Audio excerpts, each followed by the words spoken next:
O Senhor esteja convosco. Ele está no meio de nós. Proclamação do Evangelho de Jesus Cristo, segundo Lucas. Glória a vós, Senhor.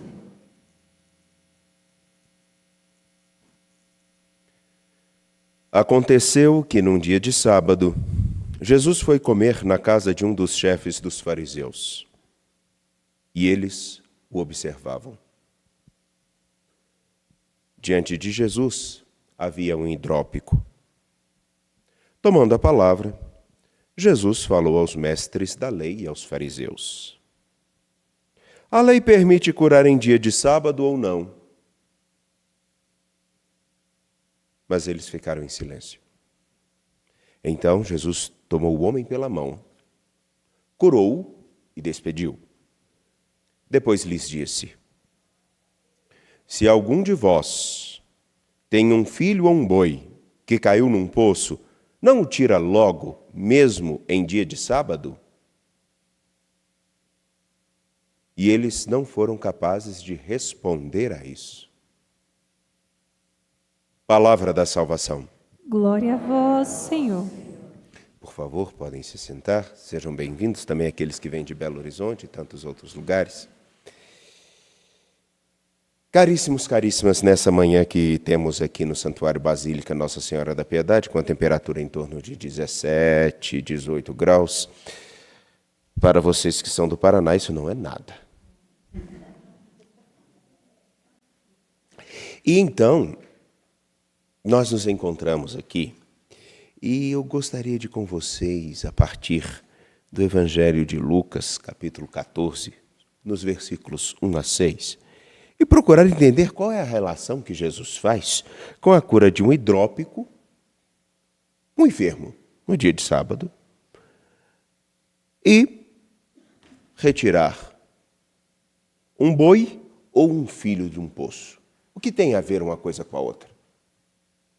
Alguém alguma vez já tentou entender qual é essa lógica que Jesus coloca no Evangelho? Porque parece muito louca. Um boi é um boi que caiu num buraco, mesmo sendo dia de sábado. Outra coisa é uma pessoa que está doente. Qual a relação das duas coisas? O que tem em comum? Vejamos. E daí então, acredito que nós teremos um desfecho tanto quanto inusitado. Se um boi ou um filho cai num poço, mesmo sendo dia de sábado, mesmo sendo um dia destinado ao descanso, ou um dia que é proibido fazer alguma atividade, as pessoas vão retirar esse boi ou esse filho do poço por uma única coisa: pelo interesse que tem nos dois. Pelo interesse. E o interesse faz com que nós consigamos articular bem os nossos raciocínios, as nossas atividades. Pelo nosso interesse, nós encontramos um motivo para participar de uma missa dominical. Também pelo nosso interesse, não. Pelo nosso interesse, nós conseguimos encontrar um motivo para argumentar em favor daquilo que nos agrada. Mas também pelo nosso interesse, conseguimos argumentar para algo que não nos agrada ou que simplesmente seja uma forma de pirraçar outra pessoa. Não é? Pelo nosso interesse. O nosso interesse pode mover mundos e fundos, criar possibilidades ou mesmo empecilhos. No interesse por alguém, a pessoa se transforma. Há pessoas que, pelo interesse, começam a mudar o cabelo, o jeito de vestir e por aí vai. Onde é que a pessoa frequenta? Se aquela pessoa gosta de forró e eu gosto de música clássica, eu começo a escutar forró.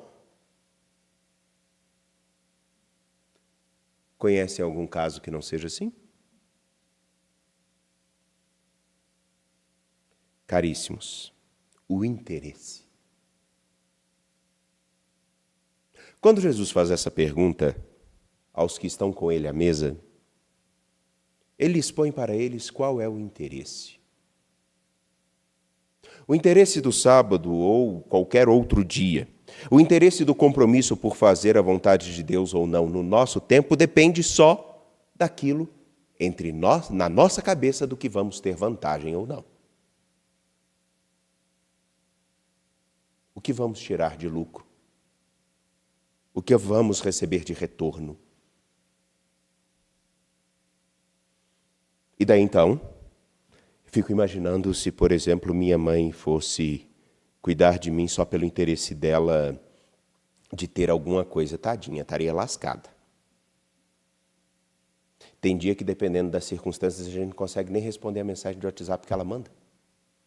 Mas o povo acha que a gente só fica cuidando de missa.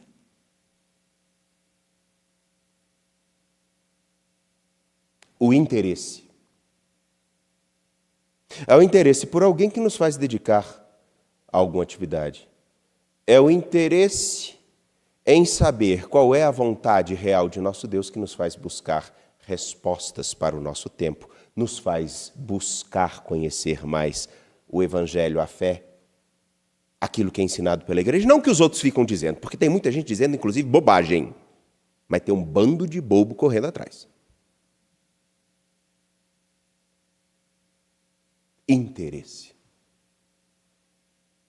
É o interesse que fez com que Paulo escrevesse aos Filipenses, o interesse que ele percebeu que extrapolava a mera utilidade. Paulo anuncia o Evangelho em Filipos. Paulo forma uma comunidade de discípulos.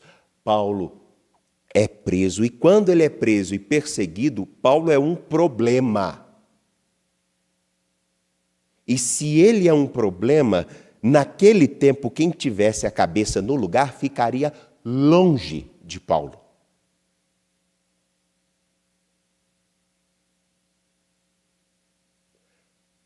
Mas Paulo, na sua carta, vai dizer: é justo que eu pense assim a respeito de vós todos, pois a todos trago no coração, porque tanto na minha prisão, como na minha defesa e confirmação do Evangelho, participais na graça que me foi dada.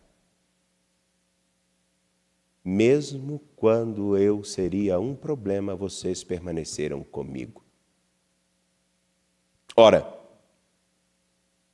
qual o interesse de uma mãe ou um pai que acompanha o filho dependente de alguma substância entorpecente que dá mais problema do que tudo e dedicar-se a encontrar um caminho para ajudar esse filho, que é um problema, senão o interesse nele?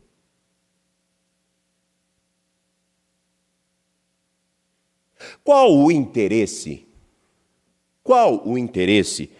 de uma mulher completamente fragilizada no seu momento de suas dores, da sua regra? Me fiz entender? Completamente cansada, envolta em um monte de trabalhos, de dificuldades, ainda ir e cuidar do pai que está acamado.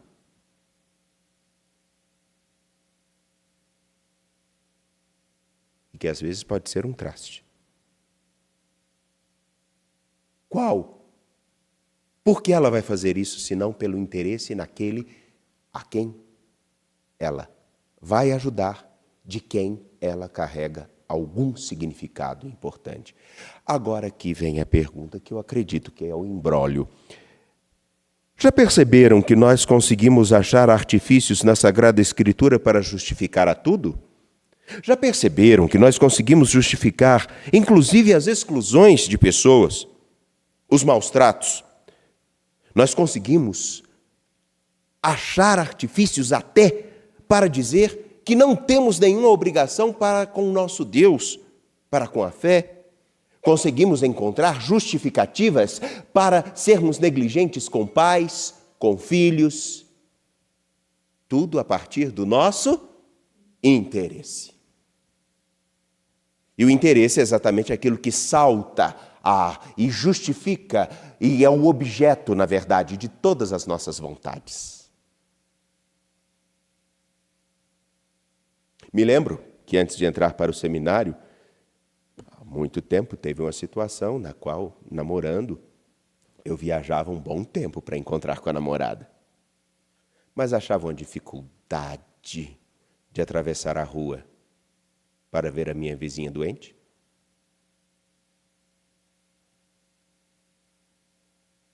Mas isso não se implica a nenhum de nós. Porque todos nós temos um interesse muito bem alicerçado. Nós que seguimos a Jesus Cristo. Falemos a verdade. E é claro que eu fui irônico. Nós fazemos mundos e fundos por aquilo que nós temos interesse.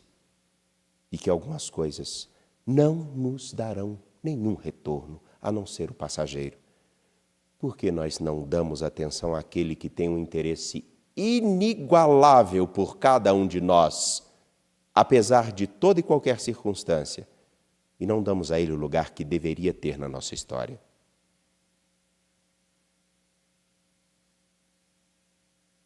Me fiz entender? Confiantes ao Senhor e nosso Deus, apresentemos nossas preces.